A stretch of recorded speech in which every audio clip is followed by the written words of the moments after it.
So hello everyone. My name is Isabelle. This is a knitting podcast or video. I'm in France. I have 3 sons and I have 3 cats. Some say it's related, and I'm bringing you this podcast in English because I miss talking in English. I used to live in the United States, but that was 30 years ago before I went back to France, and I dearly miss my English. So this is why I take the opportunity to practice at least once a week talking to you if you ever are interested into listening to me and watching what I have to offer. So on my channel I have 2 main series that I publish every other week. One series is a regular knitting podcast video format. What I'm working on, and everything that my work in progress, my finished objects and all of that. And the second series is a Woolly News series where I show you what kind of news have caught my attention in the world and the fiber world and community. Mostly knitting, I have to say, because I don't crochet much. So I'm not a journalist, so this is only what has caught my own eye, and it is my own take on what's been happening. And this is what decided me to start this channel, because I was looking for some kind of video that would summarize every so often what has been happening but in the fiber world, but I did not find any. So this is why I started this channel last summer. Okay, and I have a 3rd series now, and this is what I'm going to talk about today.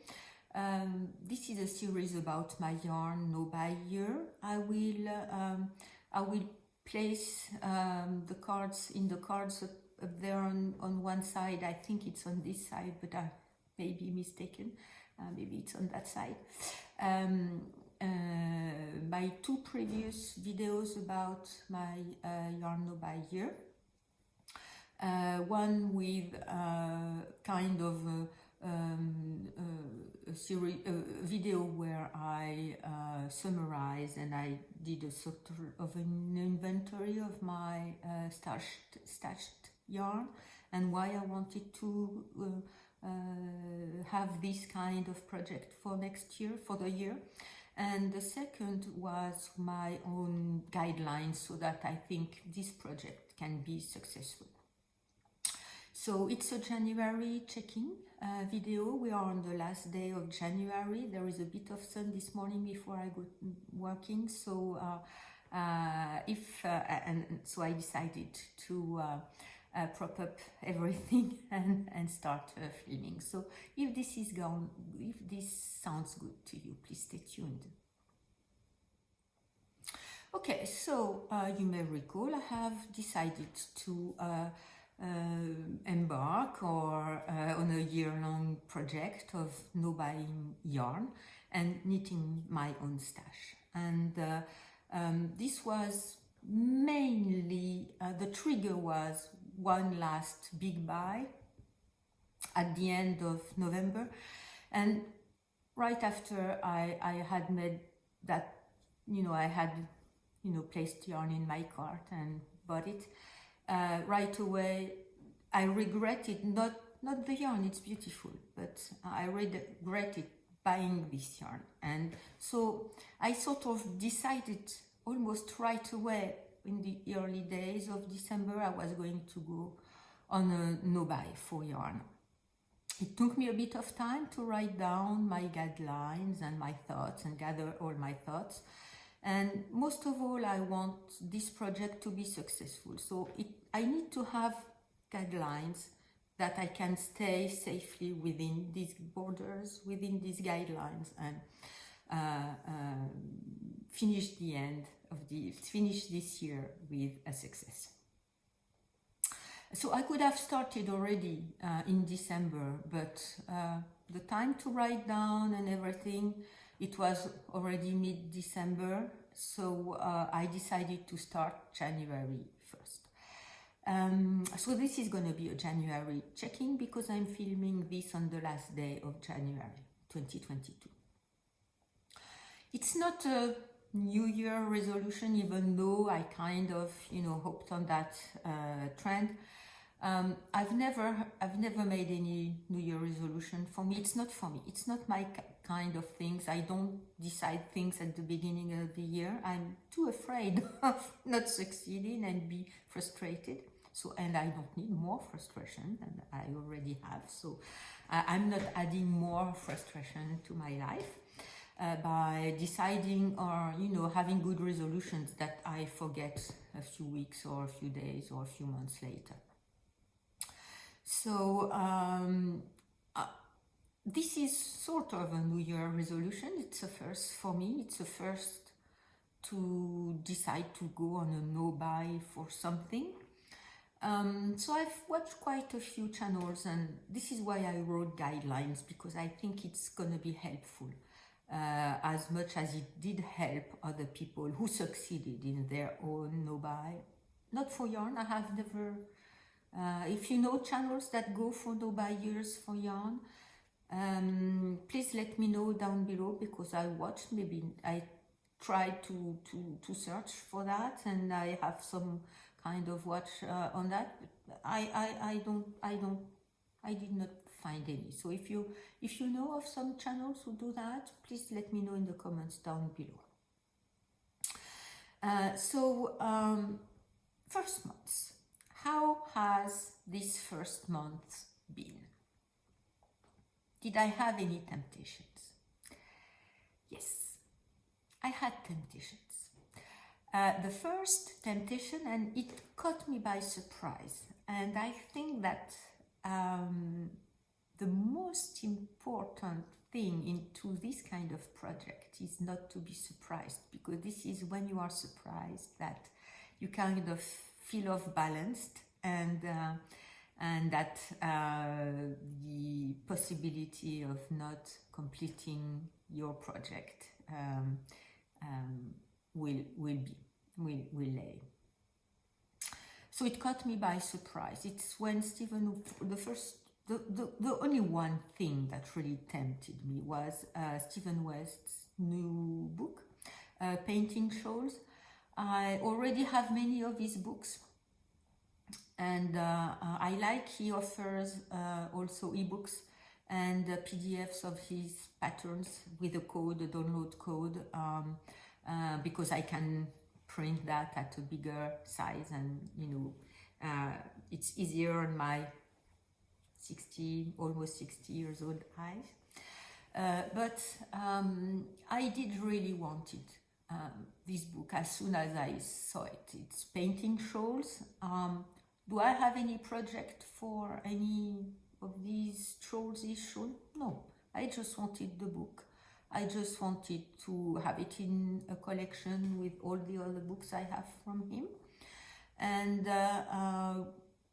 no project, but there are many patterns I like, and I like, to read through my knitting books and with patterns, and have ideas and fantasize and daydream about that. And this is how I decided to knit my son's orange beanie for Christmas. It was a Stephen West pattern, and then I used some of the yarn to knit another hat from him for my father. So yeah, I like to have inspiration at hand with patterns. I can read through which kind of yarn, which kind of needles, which kind of gauge. Do I have anything to go with that in my stash? Can I, whatever. So the announcement of the forthcoming book caught me by surprise, and I really felt that tingling inside of me. Oh, I want to buy it. I want to have it in my collection for no other reason than being in my collection, and for me to, read through it from time to time and maybe knit one thing from the book. Anyway, I did not pre-order it. It's still on pre-orders. And when I looked, I was at the end of the month. I decided I had not bought anything, so not bought any book, and I said, you know, in my guidelines, I can buy one book per month. So I said, okay, it's gonna be the January book. I went to pre-order it, and it's out of sale. All the books have already been pre-ordered, so it was a very successful launch. Very good for him. So I could not pre-order it. Do I miss it? Yeah, I still want it, but I can't. So I'm sure there are gonna be reprints. So that's not a big problem, but do I miss it? Yes. And you know, I can browse through the patterns online and see if there is one that I'm interested in and just buy the individual pattern, but I wanted the book. So there's that. And as I was a bit frustrated because I did not buy this book, I was thinking, well, we'll see in February, maybe there is a reprint, or maybe later this year, and I will order it at that moment. But I made an order on another site for some other things I needed for the house, and I had placed one book in my wish list on this is a World company site. I don't like to buy much from them, but anyway, it's quite handy when you don't have time to go in stores. And it was in my wish list, and it popped up when I placed, you know, these elastic bands for my house. And it's a book from Sally Coulthard. It's called The Short History of the World According to Sheep. I had heard of that book. I don't recall if it was on a podcast. Sorry if it was you. I'm sorry. I do not recall where I heard of that book. That was a long time ago, and I placed it in my wish list. So I don't recall. And maybe it was on Instagram. I don't recall where I saw it. Anyway, I was very interested. It's not a pattern, a book full of pattern. It's a book that describes the relationship between sheep and humanity from, you know, prehistorical times, and how sheep have, you know, given their wool, given their meat and everything, and how humanity has evolved with the sheep. And you know, if I read some of the back cover story, from the plains of ancient Mesopotamia to the vast sheep farms of modern day Australia, sheep have been central to the human story. Since our Neolithic ancestors, with first forays into sheep rearing nearly 11,000 years ago, these remarkable animals have fed us, clothed us, changed our diet and language, and financed the conquest of large swatches of the earth. A history book between the relationship between sheep and humanity. I liked that very much, and I said, is that good? I don't know. I said, okay, I cannot get the Stephen West book. I will get this one. And I placed it in my cart as I was ordering some elastic bands for some clothes I need to repair. Is that okay? I don't know. It's within my guidelines, but that's not what I had envisioned when I had written these guidelines. I had envisioned, okay, there are these many books I want to buy. I will choose one, and one only. That's enough. for me to read one book per month. That's enough. Did I envision, I'm so frustrated I can't get that one, I will get the other one? No. Is that a good thing? I don't think so. Because it's answering to a frustration. And it's not something that I have planned. And, you know, I think the most important thing I will have to deal with is surprise and frustration, I think, from what I've seen for this month. Because if you plan things, it's easier. You say, okay, I have these many books I want to buy and I will choose one. Okay, this is a conscious decision. That was not a conscious decision. That was an impulse buy, the way I did my impulse buy with my last big yarn cart. So I'm within these guidelines. Fine. Am I learning something? Yes, sure, I'm learning something. I need to be dealing with surprise and frustration. Maybe you are watching this and you say, of course, girl, I knew it. I didn't. So, yeah, there's that. I need to deal with surprise and frustration and not buy something to feel a frustration or to feel the feeling of something is missing.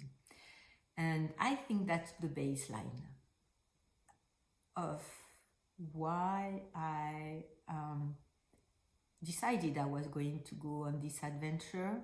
And because some part of my life, and buying yarn was just, you know, the tip of the iceberg or one representation. So I live like that. I feel holes, gaps of frustration with things. Yarn, books, food, whatever. And I guess that's what I'm gonna have to deal with. And I did not know that 2 months ago, and I'm very surprised that I'm reaching this kind of conclusion. Okay. You have seen in my previous episodes, my previous knitting adventures, I did buy 2 patterns from Rachel Islay. It's the Orbit sweater and the Selenium hat that I liked very much. I had said I could buy patterns from designers, independent designers, and to support them. And my baby cat is very, you know, active this morning. Designer to support them, or patterns I have stashed yarn and I want to knit them, and she was having some kind of a sale, so I took advantage of the sale and I got these 2 patterns. That's fine. I did not feel any tingling, any urge, any frustration. I just decided I want to knit these 2 patterns and I'm gonna get them to knit them. So just fine. Okay. What I have been knitting with my stashed yarn that I haven't been discussed already. The first thing is, so that I have been discussing that, I used the remaining of Trelly's, so that was her birthday mystery box last summer, and her Christmas mystery box, a very bright green yarn, merino yarn with this mohair held together.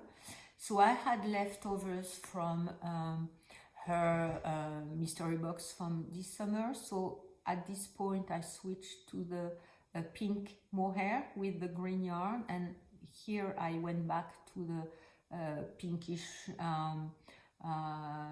peachy, clear merino, and I finished both, all of the green merino, I finished all of the pink merino, and I finished all of the pink, to make it short, mohair.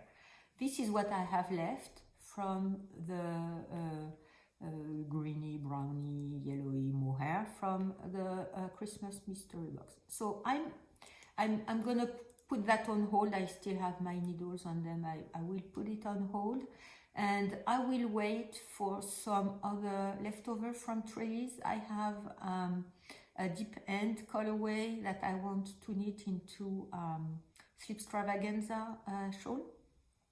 So I will wait for that to be knitted and see if I have leftovers. If I do have leftovers, I will mix the deep end. It's a very dark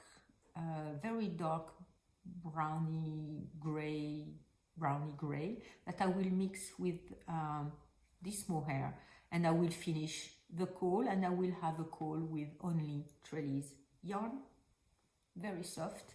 And once again, I forgot to talk about what I'm wearing. I'm wearing the Fresh Peony shawl from her yarn and Maria's pattern from last summer.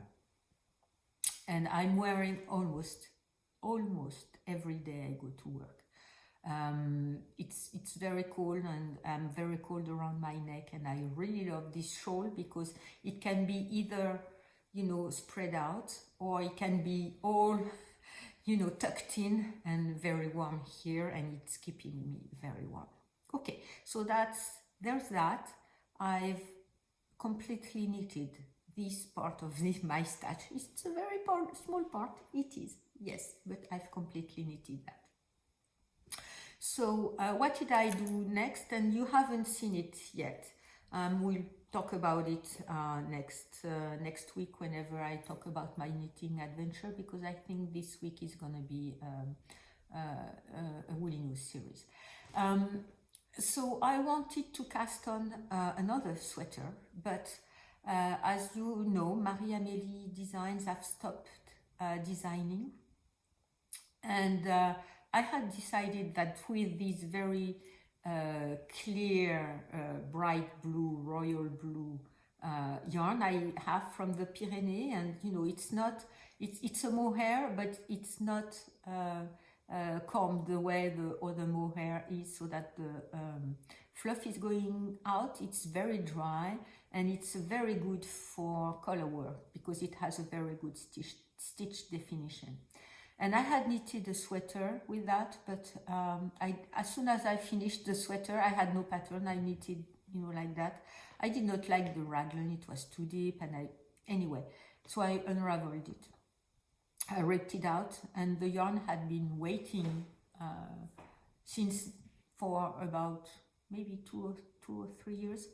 And last summer I got this. I have 4 skeins of Laine Paysanne.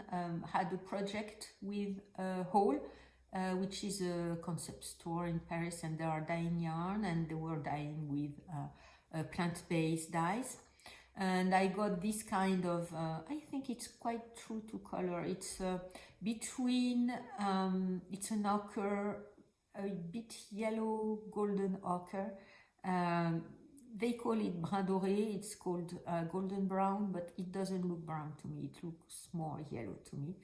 And I wanted to knit the Zenzi pullover from Marie-Amélie, and this is what I have casted on yesterday, and this is where I am, with a very nice color work. And I think, you know, I took a picture in black and white of the 2 colors to see if the contrast between the 2 was good enough, and of course it was. And so I just started that, and with my stashed yarn, and I'm quite happy for now. I knitted a lot yesterday because, you know, it's kind of, I've heard that name. Who I do not recall who first talked about that. It's a potato chippy pattern. It is. It's one more row, one more row, one more row, one more, one more, one more. And so I have to do something, because at some point my floats, I did make some floats too frequent, and it shows here. So in the blue, the yellow floats show in the blue. So I've been, trying to fix that, and I'll see if it's too, when it's stretched out, if I see that too much, I will do duplicate stitch to to not show that. It's not everywhere, but I don't know. Anyway, so that's going, and I'm going to be knitting from my stash, and I think I won't knit everything I have. I won't knit all of the blue, and I won't knit all of the yellow, golden yellow, even when I, for the whole sweater I have more. So as I'm knitting, I will have to decide what I want to do with the remaining, and that's another candidate for a hood, because it's going to be, it's knitted with, I do not recall, 4 millimeters needled, so I guess it's a more a winter type of sweater, and maybe I will knit a hood with that. I haven't casted on either the forearm warmers or another hood with the yellow mohair. I'm kind of decided I won't knit a hood with the yellow mohair.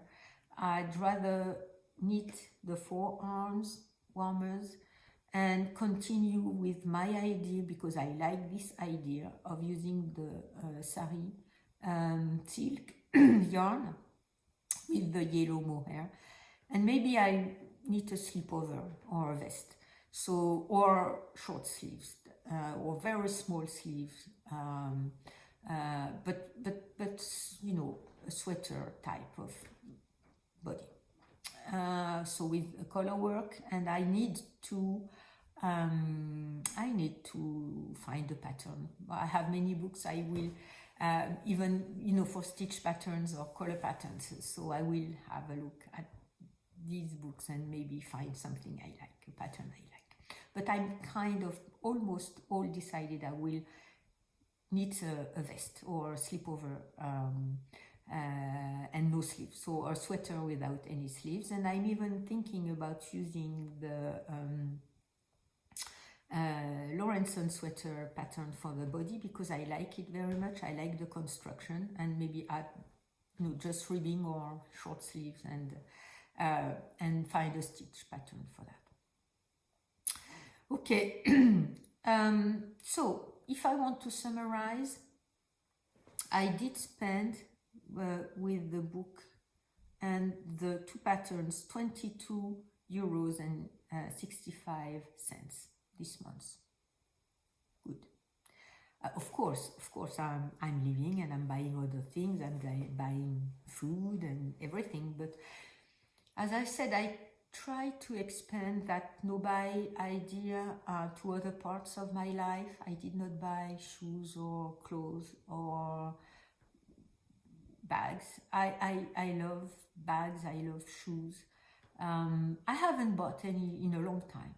And my parents gave me some money for Christmas, and I was thinking I was going to buy a nice bag, but I didn't. So I'm still undecided, and for now I'm waiting for either an idea to do with that money, or I don't know. I'm just holding onto it for now, and will decide. But I would like to expand this no-buy or buy only replacements in other parts of my life, because I've been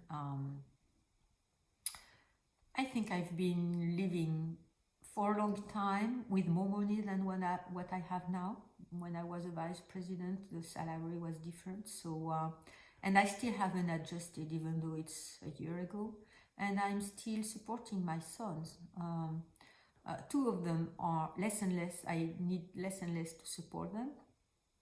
But the third one is still a full-time student, and so I still support them fully. And yeah, I haven't quite adjusted to my new level of income. So it's also part of the decision, even though I said I never was in a difficult situation on, regarding my finances. I know how to deal with that, and but I made choices that were not healthy for me. I think healthy, not quite about money-wise, because I never was in danger, but healthy for my own life. So yeah, I'm trying to, but there is no commitment, because I don't want to fail that, to expand this kind of no-buy or replacement buy only to other parts of my life. And this is making me feel more comfortable. So what did I learn? Also, that's what I said earlier. I was surprised. I was caught by surprise by someone publishing a book I wanted. And when I could not buy it, after deciding I wanted to buy it, I bought another one. So I think it's an answer to frustration, and a lot of our buys may be an answer to frustrations, and you won't feel gaps and holes in your life with things, I think. And I sort of knew that already. It's not news to me, but it's new to me to put words and ideas on that, and it's kind of a revelation to me. So yes, I still have one goal, to buy a ball winder and a Swift. When I did ball that by hand.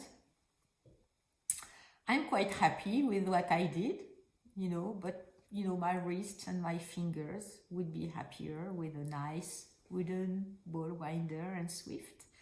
I did not think at all, except when I did ball that, I said, oh, well, that would be nice, and maybe at the end of the year, if, whatever.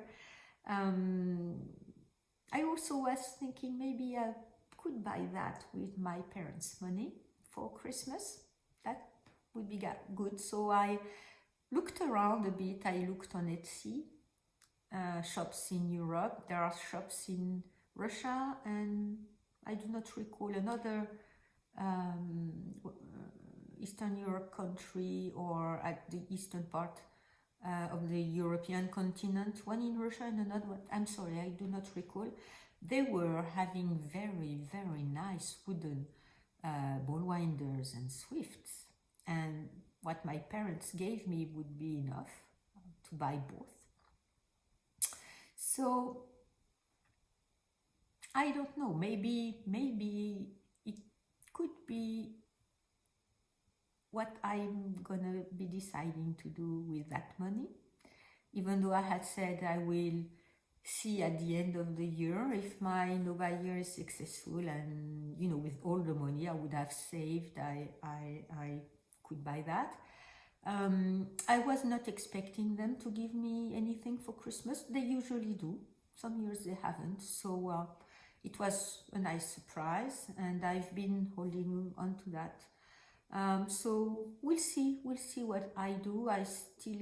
I'm not decided. So I'll dig a bit further into these ideas, and maybe we can talk about, maybe you can tell me what you think about all that. Some of you have said that they were going to go to a low buy or no buy year for yarn too. It was something that you found interesting. So maybe please give me your thoughts. How has it been going for you in January? Because we can all support each other in this adventure. And reading your comments down below make me very happy. And we have to actively place happiness in our life and find happiness, because it's not gonna go all by itself. Another yellow yarn that makes me happy, yes. Yes, it's not gonna come just like that by magic and all by itself. And we have to, think about it and act about it and place happiness in our life. And for now, my no-buy project is bringing me happiness. Not quite peace of mind, not quite yet, good reactions to frustrations and vacuum feeling, but this is a path, and I'm looking forward to reading that book. That will be making me happy, I think, because I'm quite interested into this history part of the humanity. And I hope you are going to take a very good care of yourself for the next few days, and that your knitting is going to bring you happiness. And I will see you in a future video. Please subscribe if you want to be notified whenever, and ring the bell if you want to be notified whenever another video is coming up, because this one is gonna come up aside for the regular schedule. If I have enough time tonight, I will post it tomorrow. It's gonna be the 1st of February tomorrow. If I don't have any more time, it will go up at some other point. So ring the bell, subscribe and ring the bell if you want to be notified. And in the meantime, I will wish you a very happy knitting, a very happy few days until we see each other again. And yes, thank you for watching, and see you next time.